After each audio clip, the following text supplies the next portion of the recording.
ये सभी कार्यकर्ताओं के साथ आपकी समीक्षा बैठक हुई है, क्या बातें निकलकर सामने आई? हार का कारण क्या रहा? देखिए, हार का कारण तो हम लोगों ने उसकी समीक्षा पहले भी कर ली थी और हार का कारण से बेहतर है कि अब अगला जीत का कारण क्या बने, हम उस पे काम करने के लिए बैठे हैं। और मुख्यतः जो यहाँ के मुद्दे थे उसको लेकर के हम लोगों ने चर्चा किया। और ये जो हमने सेवा कार्यालय खोला था ढाका, बिल्कुल रेफरल हॉस्पिटल अनुमंडल, चूँकि आधी समस्याएं अनुमंडल के पास लोगों को होती है, तो बिल्कुल उसके सामने हमारा एक कार्यालय है जिसमें कोई किसी भी तरह की कोई समस्या हो, कोई ऑफिसर अगर कर्मचारी आपसे घूस मांग रहा हो किसी काम के लिए, या कोई काम आपको किया नहीं जा रहा हो, या पैसे की वजह से या कोई और दबाव की वजह से आपको इंसाफ नहीं मिल रहा हो, तो इस कार्यालय का मकसद था कि आपकी सेवा करके हम लोग आपके दिल में जगह बनाने का प्रयास करें। तो आज किन-किन मुद्दों पे बात हुई है सभी कार्यकर्ताओं के साथ? देखिए, कई मुद्दे, कुछ किसानों ने का बताया कि खाद जो है उचित मूल्य पे यहाँ ढाका में नहीं मिल रहा है। अभी खाद स्मगलिंग जो होता है, खास करके नेपाल से सटा हुआ इलाका है। देखिए, अब चूँकि जब एक नया चेहरा, नया व्यक्ति, नया पद पे आता है, तो नई उम्मीद भी लोगों के बीच में जगता है। तो निश्चित रूप से एक नए विधायक फैसल रहमान साहब, जिनको मैंने बधाई भी दिया, और विपक्ष की भूमिका के रूप में हम लोग उनका सहयोग भी करेंगे और समय समय पे उनको आईना दिखाने का भी हम लोग काम करते रहेंगे। तो पहला जो उनका मुद्दा था कि भ्रष्टाचार को खत्म करने का जो उनका प्रयास है, जो उन्होंने वादा किया, उसमें हम चाहते हैं कि हम आपको मदद करें। उनके तो साथ हैं आप? हाँ, बिल्कुल हम उनके साथ हैं। मान देखिए, भ्रष्टाचार एक दिन में खत्म नहीं किया जा सकता। मैं ये नहीं कहता हूँ कि भाई विधायक के पास कोई जादू की छड़ी है, वो आएगा, छड़ी घुमाएगा। और मैं एक समझदार विपक्ष हूँ, मैं बेवजह का इल्ज़ाम नहीं लगाऊंगा। लेकिन हाँ, ये कार्यालय है, उनके माध्यम से जो प्रयास वो कर रहे हैं, वो बिल्कुल निश्चित रूप से मेरी शुभकामना है। ये कि जहाँ चूक हो जाएगी, जैसे कोई व्यक्ति अगर आया आज मेरे पास आकर के, कई लोगों ने बोला कि खाद आज भी हमको वही 500, 600, 700 तक में मिल रहा है, जबकि दाम उसका कुछ और है, 200, 250 मेरे ख्याल से दाम है उसका। यूरिया जो ब्लैक हो रहा है, उसमें कोई भी अभी तक कोई सुधार लोगों को नज़र नहीं आया। उसके अलावा भी एक सड़क बन रहा है औरैया कब्रिस्तान के पास है, उसको आधा अधूरा छोड़ दिया गया। अभी एक एक्सीडेंट हुआ, एक व्यक्ति का सर फट गया, कई दुर्घटना सामने है, लेकिन उसको लेकर के प्रशासन ने कोई कदम अब तक नहीं उठाया। अरे भाई, कम से कम वहाँ झंडा गाड़ दीजिए, कोई चिन्हासी बना दीजिए। जो ढाका का है वो गिर जा रहा है। अभी हाल में बेचारा एक लड़के का एक्सीडेंट हुआ, पिपरा वाजिद का शायद रहने वाला था। सर, जिंदगी और मौत से वो लड़ रहे हैं। हम उनसे भी मिलेंगे, उनके परिवार से भी मिलेंगे और उस स्थान पे भी जाएंगे जहाँ उनका एक्सीडेंट हुआ है। तो ये छोटी छोटी लापरवाही, सरकार की लापरवाही है। कम से कम काम, ठीक है, काम होना है तो उसको झंडा लगा दीजिए, उसको घेर दीजिए, कुछ लगा दीजिए, ताकि दुर्घटना ना हो। जो ढाका का बाहर का आदमी है, वो उससे तो स्वाभाविक है कि उसको चोट लग जाएगा। उसके अलावा जैसे कि उर्दू विद्यालय को लेकर के अक्सर लोग इल्ज़ाम लगाते हैं, और उर्दू विद्यालय लगातार बंद हो रहा है। लेकिन पंडरी में एक उर्दू विद्यालय, जिसके जो हेडमास्टर हैं, उनको लेकर के बराबर लोगों के अंदर शिकायतें आ रही हैं। उस स्कूल अभी काफी ट्रेंडिंग मामला है, उस स्कूल को लेकर काफी विवाद चल रहा है अभी। बिल्कुल बिल्कुल, कोई तहसीनु जमा साहब हैं जो वहाँ के हेडमास्टर हैं, और एक शिक्षक में जो आचरण, जो व्यवहार होना चाहिए, शायद उनमें वो नहीं है। मैं नहीं जानता हूँ, इसलिए मैं इल्ज़ाम नहीं लगाऊंगा। लेकिन चूंकि ये बात मुझ तक आई है, तो मैं जाकर के पड़ताल करूंगा। काफी नाराजगी है कि अब खुल करके हम लोग क्या बोले, लेकिन एक शिक्षक में जो आचरण होना चाहिए वो उनमें नहीं है। और दूसरा जो है, वहाँ स्मार्ट क्लास की व्यवस्था है, लेकिन बाथरूम की व्यवस्था नहीं है, तो पढ़ाई नहीं हो रहा। और खास करके पंडरी गाँव ने मुझे बहुत सहयोग किया है, तो स्वाभाविक है कि मेरी जिम्मेदारी, पहली जिम्मेदारी उनके प्रति होता है। तो ये बिल्कुल ढाका के अस्पताल का हालत खस्ता, उसके क्या बोलेंगे? बिल्कुल, ढाका का अस्पताल का जो है, उसके सामने ही हम लोग का कार्यालय है, और कई मौतें हुई हैं ढाका अस्पताल के लापरवाही की वजह से।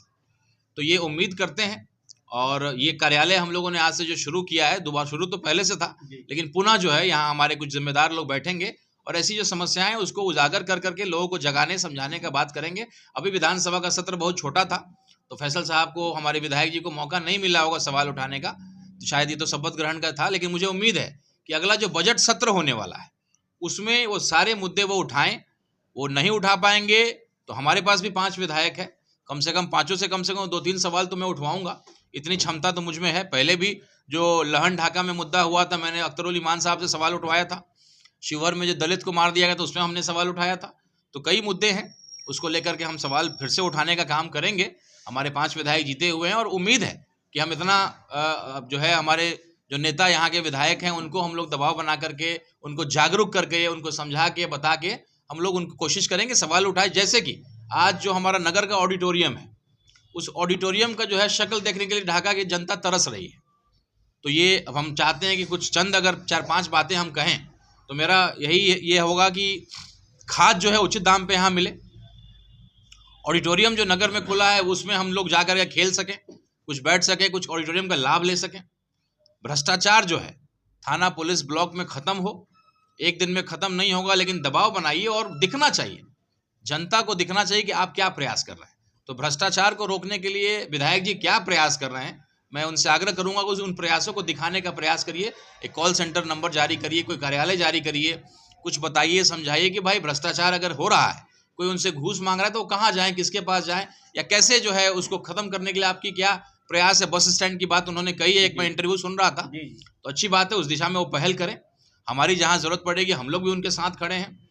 और दूसरा जो है ढाका, तो चुनाव में चर्चा का विषय बना ही रहा, अभी भी चर्चा का विषय बना भी हुआ है। तो अभी भी लोग, अभी मैं पूर्व विधायक जी का एक स्टेटमेंट सुन रहा था कि भाई ढाका में जो सुप्रीम कोर्ट का एक आदेश है कि अगर हार जीत का मात्रा इतना कम है और अगर आपने साबित कर दिया कि उतने फर्जी वोट हुए हैं तो दोबारा चुनाव भी हो सकता है। इस मामले को लेकर आपका क्या कहना है? देखिए, सुप्रीम कोर्ट का ये क्या फैसला है नहीं मैंने पढ़ा नहीं, चूंकि मैं इस कार्यालय में आया तो रास्ते में एक न्यूज़ चैनल में मैंने उस इंटरव्यू को देखा। तो खैर, चुनाव होगा कि नहीं होगा वो मुझे नहीं मालूम, लेकिन जनता के हित में एक बड़ा अच्छा लाइन है, एक इमरान हाशमी साहब के फिल्म का डायलॉग है कि हारने का डर और जीतने की उम्मीद, ये दो, इसके बीच का जो टेंशन का जो माहौल होता है बड़ा मज़ेदार होता है। तो जनता के लिए बड़ा अच्छा है कि विधायक जी को लगे कि भैया दोबारा चुनाव हो सकता है, पूर्व विधायक जी को लगे तो कम से कम जनता जो है वो अपने काम को कराए। अरे AIMIM जब यहाँ लड़ने आई तभी तो मुसलमान वोटर्स को इज्जत मिला, लोग उनके दरवाजे पे गए, या कुछ और भी जो चुनाव में मिलता है वो भी उनको मिला। सर, ये इल्जाम हमेशा से लगता है हमें कि सिर्फ वो मुसलमानों की पार्टी है। चलिए, तो इल्जाम लगता है तो समय होते होते बदलेगा। इल्जाम तो ये भी लग रहा था कि भाई AIMIM वाले बहुत डर गए इसलिए गिड़गिड़ा रहे हैं RJD वालों के पास कि हमसे गठबंधन कर लीजिए। आज देख लीजिए ना, 5 विधायक पिछले बार भी थे, 5 इस बार भी हैं, और थोड़े से हम लोग 2-3 सीट पर चूक गए, वरना 8-10 विधायक हमारे भी होते। तो ये हमारी तैयारी होती है। प्रशांत किशोर जी बेचारे इतने सीटों पे लड़े, एक सीट नहीं जीत पाए। AIMIM मात्र 28 सीटों पे लड़के 5 विधायक जीत करके आती है। और अगर कुछ सरकार में उल्टा पलटी होता है, नीतीश कुमार जी अगर फिर से पलटने का मिजाज बनाते हैं, जो कि चर्चाओं में चल रहा है, आपके मीडिया चैनलों में चल रहा है, तो उसमें AIMIM सरकार में होगी।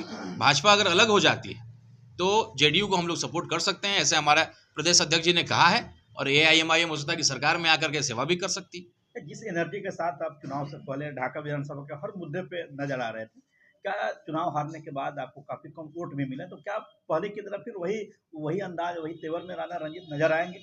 बिल्कुल बदले से नजर नहीं, बिल्कुल नहीं, बिल्कुल हम लोगों ने समय दिया। चूंकि देखिए, हम लोग भी प्रैक्टिकल लोग हैं। विधायक जी बेचारे शपथ ग्रहण वगैरह लिए और थोड़ा सा कुछ होता है अपना, तो जरा सेटल हो गए। अब दोबारा हम लोग काम में लग गए, हम लोग दोबारा वही करेंगे। विपक्ष बिल्कुल उससे बढ़ चढ़ करके रहेगा, उससे और बढ़ चढ़ करके रहेगा। चूंकि देखिए, वोट मिला हो ना मिला हो, लेकिन आज भी लोग उम्मीद करते हैं। अभी एक व्यक्ति ने फ़ोन किया कि भैया हमारा जो है ज़मीन हड़पा जा रहा है, इस तरह से उस तरह से हो रहा है। तो हमने उनकी मदद की। बाद में पूछा कि हमारी जिज्ञासा हुई कि वोट किसको दिए थे, तो वोट जो है हमने तो दे दिया था मोदी जी को। तो क्यों? तो 10,000 रुपया जो दे दिया था इसीलिए। लेकिन हम लोग जानते हैं कि किसी काम के वो लोग है नहीं, काम तो आप ही लोग आइएगा समय आने पे। तो इस तरह के लोगों के अंदर उम्मीद है, तो कहीं ना कहीं वोट ही सब कुछ तय नहीं करता है, और उस समय परिस्थितियां बनती हैं 1 दिन 2 दिन पहले। कहना यही है कि ढाका में फिलहाल एक मामला आया है बिजली ऑफिस से, जो बहुत वीडियो वायरल भी हो रहा है, और वहाँ लोग गया अपना बिजली बिल दिखाने, तो उसका बिजली बिल 12,000 13,000 रुपया, जबकि 25 यूनिट 125 यूनिट 125 यूनिट सरकार की तरफ से फ्री था। फिर भी इतना बिल आने के बाद में अगर जाकर वो माफ़ी करने के लिए देने के लिए जाते हैं, तो वहाँ के जो स्टाफ हैं वो उनको मतलब गाली देकर भगा दे रहे हैं। इस पर क्या कुछ कहिए? बिल्कुल, ये इसका अगर सबसे बड़ा कोई कारण है तो जनता के पास कोई ताकत नहीं, क्योंकि उनका जो जनप्रतिनिधि है उनके साथ खड़ा नहीं। अगर जनप्रतिनिधि किसी का मजबूत हो, उसको मालूम हो कि मेरा नेता मेरे पीछे खड़ा है, तो डट करके जो है प्रशासनिक ऑफिसों में, कार्यालयों में अफसरों से बोल सकता है, लड़ सकता है, कि उसको मालूम होता है कि मेरे पीछे मेरे नेता खड़े हैं। तो निश्चित रूप से हम लोगों का ये प्रयास है, और कई शिकायतें आई हैं 125 यूनिट के नाम पे कितना बिजली माफ़ हो रहा है, नहीं हो रहा है, इसको लेकर के लोगों के दिल में जो है शंका है। और बिजली विभाग में काफ़ी गड़बड़ियाँ हो रही हैं, बिजली के बिल में काफ़ी गड़बड़ियाँ हो रही हैं, और हम लोगों ने सेवा कार्यालय में यही मकसद है कि ऐसे तमाम मुद्दे आ जाएं, कम से कम 10-20 शिकायत हमारे पास आ जाए, तब जा करके हम लोग कार्रवाई कर सकते हैं। जैसे ये सच्चाई है कि 5 किलो अनाज किसी को नहीं मिलता था, तो पहले लोग आरोप लगाते थे कि भाई बीजेपी के विधायक जो हैं उनका एक सिंडिकेट चलता है, सबका कमीशन बंधा हुआ है, इसलिए कोई कुछ बोलता नहीं। तो अब मैं जनता से पूछना चाहता हूँ कि क्या अब नए विधायक आ गए हैं तो क्या 5 किलो अनाज आपको मिल रहा है? और अगर 5 किलो अनाज नहीं मिल रहा है तो क्यों नहीं मिल रहा है? भ्रष्टाचार को खत्म करने का जो हमने वादा किया था, इसकी शुरुआत पहले वहीं से हो। एक एक जो है जाते हैं लोग डीलर के पास, जो है 5 किलो आपको अनाज मिलना चाहिए। और डीलरों पे भी मैं उंगली नहीं उठाता हूँ, क्योंकि डीलर को अनाज मिलता ही कम है, जो आपके गोदाम से आपको आता है उसी में कटौती हो जाता है। तो एक सिंडिकेट अगर काम ढाका में कर रहा था, नवनिर्वाचित विधायक है, उन्होंने एक इंटरव्यू में कहा कि हम अपना नंबर जारी करेंगे, तो जिस व्यक्ति को अनाज कम मिलता है तो शिकायत दर्ज करेंगे, हम उनके ऊपर कार्रवाई करेंगे। बहुत अच्छी बात उनके है, बातों से कितने सहमत बहुत अच्छी बात है। उस नंबर पे हम लोग उस नंबर को शेयर कर देंगे, सब जगह बोल देंगे, और जो शिकायतें वहां तक नहीं पहुंच पाएंगी, अगर हमारे पास पहुंचती हैं तो मैं उनको उन तक पहुंचाऊंगा। और अगर वो कोई धरना करते हैं, चूंकि वो सरकार में है नहीं, अगर वो कोई जनहित के मुद्दे पे अगर धरना करते हैं, आंदोलन करते हैं, या हम लोग के सहयोग की जरूरत उनको पड़ती है, तो हम लोग उनके साथ खड़े रहेंगे। अगर बिजली, बिल्कुल बनेगा, लड़ाई जनता की है ना हमारे। अरे भाई, हमारा कोई खेत की लड़ाई, हमारा तो उन लोगों से पुराना संबंध है। हमारे पड़ोसी पटना में है वो, और मोतियूर रहमान साहब हमारे गार्जियन थे। चुनावी मुद्दा था, चुनावी बातें थी। देखिए, मकसद है जनता की सेवा करना, और उन्होंने माफ़ी मांगा अपनी गलतियों के लिए। जो विधायक बन करके कुछ काम वो नहीं कर पाए, तो उसके लिए उन्होंने माफ़ी मांगा, जनता ने उनको माफ़ कर दिया, एक मौका दिया। क्योंकि वो पुराने, उनका परिवार इस इलाके में रहा है, राजनीति किया है। जिस तरीके से मधुबन में सीताराम बाबू का एक बहुत बड़ा परिवार बनाया है, वैसे ही मोतियूर रहमान साहब का ढाका में है। सर, दो जिलों को जोड़ने वाली एक पुल है जमुआ घाट, उस पुल का अभी तक जिस तरह से वो पुल के आसपास जो सड़क है उसका निर्माण जिस तरह से होना चाहिए उस तरह से नहीं हुआ है। और बगल में सपी है वर्तमान विधायक। देखिए, वो पुल का निर्माण तो अपनी जगह है, लेकिन जो अंधेरा रहता है, पता नहीं अब तक लाइट लगा है कि नहीं लगा है। नहीं लगा। तो हम लोग ये उम्मीद करेंगे, चूंकि उसका नाम कुछ लोग रहमान सेतु पुल भी बोलते हैं, तो उनके पिता, हम लोग के गार्जियन मोतियूर रहमान साहब के नाम से उसको नाम पुल को जाना जाता है। तो मुझे पूरा उम्मीद है कि विधायक जी उसको जो है 1 महीने के अंदर, नया साल चढ़ते चढ़ते जो है लाइट वहाँ लगवा देंगे, क्योंकि उनके पिताजी के नाम से वो पुल है। और वहाँ क्राइम होता है, मर्डर करके लोगों को फेंक दिया जाता है, और उनका गांव जुड़ता है उस पुल से। तो मुझे उम्मीद है कि अब पहल करेंगे वो। रंजीत जी, आपकी जो लोकप्रियता जो बढ़ी है, अब देश लेवल पर आप जाने जाते हैं। विधानसभा चुनाव के वक्त आपके पीछे एक बड़ा लंबा काफिला चलता था, एक बड़ा भौकाल दिखता था, लेकिन वह भीड़, वह लोकप्रियता चुनाव के परिणाम के लिए नहीं दिख पाया। क्या कारण हो सकता है? देखिए, बिहार की एक बदनसीबी है, चूंकि नेता के रूप में आपको मानेंगे, आपकी बातों से प्रभावित होंगे, सब कुछ होगा, लेकिन चुनाव जब आता है ना, तो बिहार में 2 भूत है। उस 2 भूत से लोगों को डराया जाता है। एक भूत है कि भाजपा चलाएगा, और दूसरा भूत है कि जंगल राज चलाएगा।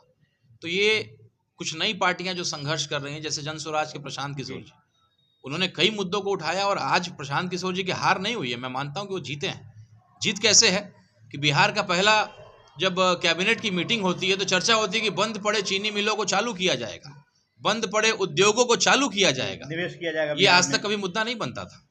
तो मैं जन स्वराज के साथियों को, या नई पार्टियां, या पढ़े लिखे लोग जो आते हैं, उनको भी मैं यही मैसेज देना चाहता हूं, अपने बॉडी लैंग्वेज से, अपने तरीके से, कि हिम्मत को नहीं हारना है। हार जीत केवल वोट तय नहीं करता है, बहुत सारी चीज़ें तय करती हैं। अगर आज यहाँ भ्रष्टाचार हटाने की बात हो रही है, हिंदू मुसलमान आपके ढाका विधानसभा में नहीं हुआ, उसमें राणा रंजीत और AIMIM की एक बड़ी पहल थी, इसीलिए फैसल रहमान साहब जीत पाए, इसीलिए ढाका में बदलाव हो पाया, क्योंकि लोगों ने इस बात को स्वीकारा कि ढाका में मुद्दा हिंदू मुसलमान को नहीं होने देंगे। तो ये जीत है प्रशांत किशोर जी की, ये जीत है राणा रंजीत की, AIMIM की। केवल वोट आकलन नहीं कर सकता है। बात भोकाल की, तो भोकाल आज भी राणा रंजीत का वही है। आप छोड़िए ढाका और पूर्वी चंपारण, आप सीमांचल भी छोड़िए, आप मेरे साथ यूपी चलिए। जब यूपी का चुनाव अभी आने वाला है, जब मैं यूपी चलूंगा, आप पत्रकारों को बोलूंगा, आप मेरे साथ यूपी चलिए और मेरा भोकाल वहां भी देख लीजिए। आप मेरे साथ चलिए, अगर हैदराबाद चलना है या आपको जो स्टेट चुनना है, आप चलिए और राणा रंजीत सिंह का भोकाल देख लीजिए। तो वो लोकप्रियता जो है आपके तरीके से होता है। बाकी चुनाव जीत जाना, पार्टी का पट्टा मिल जाए तो फिर कोई भी जीत जाता है, कोई बड़ी बात नहीं है। एक साल के अंदर आपने 2 चुनाव लड़ा, एक लोकसभा फिर विधानसभा, दोनों चुनाव में वोट कम आया, लेकिन आत्मविश्वास व तेवर व जज्बा कम होता हुआ नहीं दिख रहा आपके अंदर। कितना हौसला और हिम्मत कैसे मिलता है? देखिए, शुरू से मेरा कॉन्सेप्ट क्लियर है। मैं जानता हूं मैं नेता बनने आया हूं और एक बदलाव करने आया हूं। जिस तरीके से मैं जिस समाज से आता हूँ उसके पास कोई विकल्प नहीं है भाजपा के अलावा। अगर मुसलमान दरी बिछा रहा है आरजेडी में जी तो राजपूत दरी बिछा रहा है भाजपा में। कोई विकल्प नहीं है, क्योंकि आरजेडी वालों को केवल बैकवर्ड फॉरवर्ड करना होता है, वो हम लोग के लिए दरवाज़ा खोलना ही नहीं चाहते हैं। स्थिति ये है, मैं जिस पार्टी से चुनाव लड़ा, जब मैं अपने समाज के खास करके लोगों के पास जाता था या चुनाव के बाद भी जब उनसे मुलाकात, उन्होंने कहा कि भैया तुम्हारे चक्कर में मुझे पतंग के निशान पे बटन दबाना पड़ा, अब गंगा स्नान करना पड़ेगा।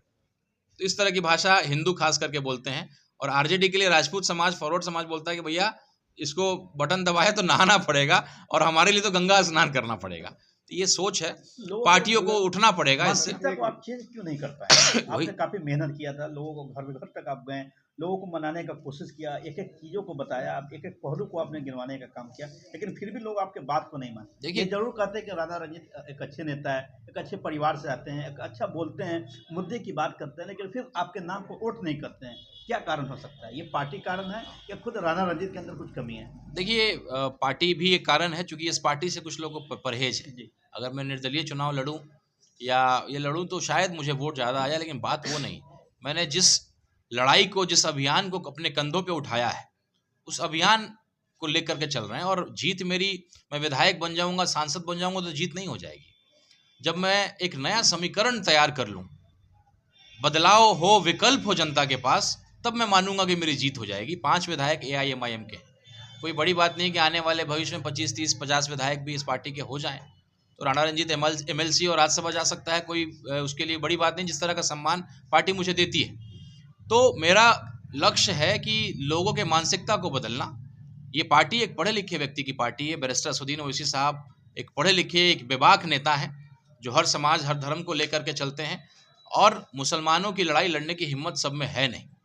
तो अगर राणा रंजीत सिंह भी शुरुआत नहीं करेगा, एक क्षत्रिय की बात करते हैं तो फिर मुस्लिम समाज के लोग आपके साथ नजर नहीं आते हैं, वो भीड़ में नजर आते हैं, केवल रैली में वोट, नजर आते हैं, केवल लेकिन वोट से आप नहीं देते हैं आकलन, आपको। केवल वोट से आप आकलन नहीं कर सकते हैं कि राणा रंजीत सिंह जो कर रहा है उस प्रयास में वो सफल है कि नहीं। राणा रंजीत सिंह के पास ऐसे ऐसे लोग भी चले आते हैं जो अपना घर और ज़मीन देने को तैयार है। कल मेरे मधुबन में एक ढाका के एक बुजुर्ग पहुंच गया, कह रहे हैं कि भैया मैं अपना घर आपके नाम पे लिखना चाहता हूं, मैं चाहता हूं कि ये एक वक्फ कर दूं आपके नाम पे। इस तरीके से समाज की लड़ाई को आप लड़ रहे हैं, तो ये मैं चाहता हूं कि ये बहुत बड़ा सम्मान है। ये लड़ाई जारी रहेगी आपकी? बिल्कुल लड़ाई जारी रहेगी। और देखिए, कुछ लोग इल्ज़ाम लगाते हैं कि राणा रंजीत सिंह केवल मुसलमानों की बात क्यों करते हैं, तो किसी और को हिम्मत है क्या मुसलमानों की लड़ाई लड़ने की? खुद मुसलमान की हिम्मत नहीं है, मुसलमान के जो आपके नेता हैं उनकी हिम्मत है क्या बोलने की और लड़ने की? शेख वाजुल साहब के मॉब लिंचिंग के खिलाफ बोलने की हिम्मत है? हमारे विधायक जी अब हो गए ना मुस्लिम विधायक, तो अब तो लड़ें वो। शेख वाजुल साहब को इंसाफ क्यों नहीं मिल रहा है? जो मॉब लिंचिंग की घटना हुई थी फुलवरिया में, जो लोग उसमें मुजरिम थे उनके यहाँ कुर्की क्यों नहीं हो रहा है? वो लोग अरेस्ट क्यों नहीं हो रहे हैं? अब तो विधायक खत्म हुए, चुनाव खत्म हुए, महीनों हो गए हैं, तो कहाँ नजर आ रहा है? तो जो खुद मुसलमान है उनको मुसलमानों की लड़ाई लड़ने की हिम्मत नहीं है, क्योंकि UAPA का डर है, कई तरह के कानून है। मुसलमानों की पार्टी खड़ा करके आप चुनाव में बहुत दिन तक नहीं रह सकते हैं। आपके पार्टी को जो आतंकवादी पार्टी घोषित कर दिया जाएगा। अरे बैरिस्टर साहब की पार्टी है इसलिए जिंदा है। वंदे मातरम पे बोलने की हिम्मत किसकी हुई? वंदे मातरम को जब एक हिंदू समझाएगा कि भाई एक मुसलमान का बेटा वंदे मातरम क्यों नहीं बोल पाता है, तो समझना पड़ेगा आपको। अरे भाई सिंपल सी बात, उनको ना वंदे मातरम से परहेज है, ना देश के किसी भी राष्ट्रगान से परहेज है। समस्या एक है कि उनका जो धर्म है, जो वो पूजा करते हैं, जो उनका कलमा है ला इलाहा इल्लल्लाह, जो मतलब है इसका कि भाई हम केवल एक ही अल्लाह की केवल पूजा करते हैं, हम उनकी इबादत करते हैं, बस इतनी सी बात है। वो सब कुछ आपका गाने को तैयार है, बस वो किसी और को भगवान ईश्वर नहीं मानने को तैयार है। ये इनका धर्म सिखाता है, तो आप उसको देश का मुद्दा बना देते हैं। तो ये बातें जब एक हिंदू का बेटा समझाएगा तो शायद समझ में आएगा, नहीं तो जो एक पार्टी जो लगातार प्रयास कर रही है कि जहर फैला करके अपने रोटी को सेके। बंगाल में चुनाव आ गया तो देखिए बाबरी मस्जिद कौन बना रहा है, वो खुद जो भाजपा से चुनाव लड़ा था, और उसके बाद जो है वो भाजपा।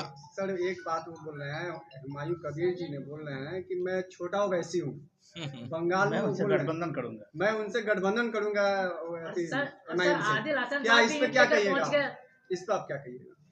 देखिए ऐसा है कि हमारी पार्टी के राष्ट्रीय अध्यक्ष जब कुछ बोलेंगे तब उसको मानिएगा, और किसी की इच्छा है तो अच्छी बात है, अगर उसको विश्वास रंजीत तो जी, एक व्यक्तिगत सवाल है। कई लोगों का ये कहना है कि चुनाव हारने के बाद हो सकता है कि राणा रंजीत अब पार्टी बदल देंगे, कई नए पार्टी का रुख इख्तियार करेंगे। क्या सच्चाई है इसमें? क्योंकि आप बार ये बार कहते नजर आते हैं मेरी आखिरी पहली और आखिरी पार्टी है। तो अब कहने की जरूरत है, अब तो दिख रहा है ना आपको, राणा रंजीत सिंह अभी कहाँ बैठा हुआ है। अभी तो MIM और ऑफिस में है आप। और जितनी आज भी जितने बोल्डली इसको जवाब देता है, और हमेशा मैं कहता हूँ कि मैं अपने फिल्म का हीरो हूँ, और फिल्म का हीरो जो होता है ना बॉलीवुड में, देखा होगा आपने, जरा फर्स्ट हाफ में कमज़ोर होता है और फिर सेकंड हाफ में धीरे धीरे अपने रंग में आता है, तो जरा ऑडियंस को मज़ा आता है। राणा रंजीत सिंह अगर पहली बार में विधायक बन जाता, सांसद बन जाता, पता है लोग क्या बोलते हैं कि कौन सा इन्होंने तोप उखाड़ लिया, क्या कौन सा बड़ा काम कर लिया, इनके पिताजी सांसद थे, मंत्री थे, भाई विधायक हैं, ये भी विधायक हो गए, कौन सा बड़ा काम कर लिया। लेकिन आज राणा रंजीत सिंह जो है एक क्या कहते हैं, अपनी स्टोरी का मैं हीरो हूँ, और आसान टीम लेकर के जीत जाना बहुत बड़ी बात नहीं है।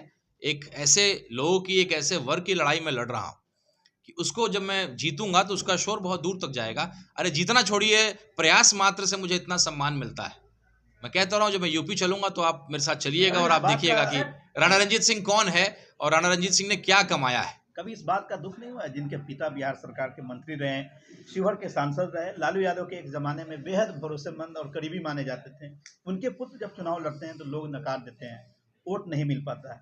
देखिए, विचारधारा की बात है, मैं किस पार्टी से लड़ रहा हूँ और मेरी विचारधारा क्या है, ये चुनाव और वोटिंग उस आधार पे होता है। हो सकता है कि मेरे विचारधारा से लोग सहमत ना हो, लेकिन आज कई हिंदू मेरी तारीफ करते हैं कि भाई ओवैसी साहब को आपने तिरंगा बंधवा दिया, तिरंगा साफा बंधवा दिया, तो उनको बड़ा अच्छा लगता है। कुछ हमारे हिंदू भाई कहते हैं, राजपूत भाई खास करके, कि भाई महाराणा प्रताप जिंदाबाद आपने, मैं देख रहा था आपकी एक वीडियो में मुस्लिम भाई लोग थे, टोपी लगाए हुए थे और महाराणा प्रताप जिंदाबाद का नारा लगा रहे थे, तो उनको बड़ा अच्छा लगा। तो धीरे धीरे बदलेगा कि जब कोई भी सम्मान का संबंध जो होता है ना, आप जब दूसरे को सम्मान दीजिएगा तो वो आपको सम्मान देगा। अभी राणा रंजीत की परेशानी ये है कि मुसलमान भाई कहता है कि पहले आपका समाज का लोग, आपका धर्म का लोग चढ़ जाए, तो राणा रंजीत सिंह कौन सी पार्टी में है भाई? अभी आप 4 हिंदू आप इस पार्टी में जोड़ नहीं सकते हैं। राणा रंजीत सिंह के प्रयास की वजह से आज अरविंद कुमार सिंह यहाँ बैठे हैं, सुनील सिंह बैठे हैं, पासवान जी बैठे हुए हैं, राम जी बैठे हुए हैं। ये देख करके उनको विश्वास हुआ है कि भाई अगर एक राजनीतिक परिवार का बेटा, एक पॉलिटिकल घराने का व्यक्ति अगर इस पार्टी में है तो कुछ तो मतलब होगा, कुछ तो इस पार्टी का भविष्य होगा। तो धीरे धीरे बदलता है, क्रांति धीरे धीरे आती है, लेकिन पहले तो मुस्लिम भाइयों को ही मदद करना पड़ेगा, क्योंकि ये पार्टी जो है एक तरीके से जो इल्ज़ाम लगाया है कि ये मुसलमानों की पार्टी है। तो पहला, अब जब मैं जाता हूँ हिंदू भाइयों के पास, मैं कहता हूँ कि भाई मुसलमान मेरे साथ है, तो सीधे कहते हैं वोट तो बता रहा है कि मुसलमान कितना आपके साथ है। तो कहीं ना कहीं ये बदलाव आएगा, आज नहीं आएगा, समय लगेगा। समझाने में कामयाब हो पाएंगे एक दिन आप? बिल्कुल होंगे। देखिए, अब तक तो राणा रंजीत पे इल्ज़ाम था कि पार्टी छोड़ देगा, अब छोड़ देगा, अब छोड़ देगा।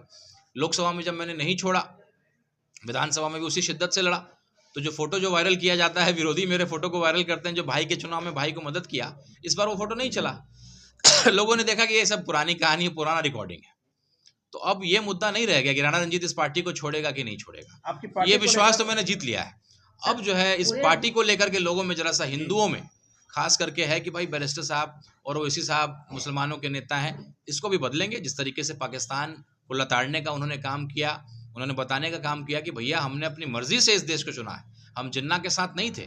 अगर जिन्ना के साथ होते तो हम भारत में नहीं होते, हम पाकिस्तान चले गए होते। तो हमने अपनी मर्जी से चुना है और हम उतने ही हिंदुस्तानी। आपकी पार्टी के विधायकों को लेकर एक न्यूज बड़ी वायरल हो रहा है। कई लोगों का ये कहना है कि 4 विधायक फिर से टूटने वाले हैं, इसमें एक मंत्री बनेंगे, 3 को कुछ और पद दिया जाएगा। क्या सच्चाई है? क्योंकि आप प्रदेश की राजनीति करते हैं और सभी विधायकों से अभी हाल ही में आपने मिला, प्रदेश अध्यक्ष सुलेमान से भी आपने मुलाकात की, क्या लगा आपको? देखिए, ये बिल्कुल नहीं होगा, क्योंकि अब सीमांचल को मालूम चल गया है कि विधायक जो है वो ओवैसी साहब के ब्रांड के तले और AIMIM के बैनर तले चुनाव को जीता था, वो उनकी कोई जीत नहीं थी।